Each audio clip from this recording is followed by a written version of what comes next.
Anda abaikan geopolitik dunia.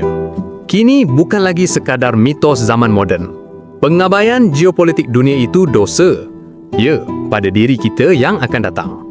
Apa tu geopolitik? Geopolitik info faktor geografi yang mempengaruhi hubungan antarabangsa serta kuasa politik. Tak naklah sesakkan fikiran, letih nak layan, sabar. Perang dan konflik terkesan pada kekuatan mata wang. Barang dan perkhidmatan terkesan harganya.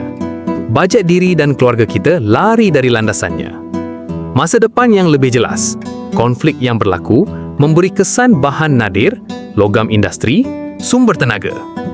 Memberikan panduan tentang peluang masa depan, kerjaya, perniagaan dan hala tuju diri pada pencipta. Maka, rehatlah seketika.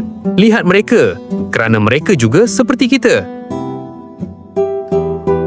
Namun, tindakan mereka mengancam kita. Maka, waspadalah temanku.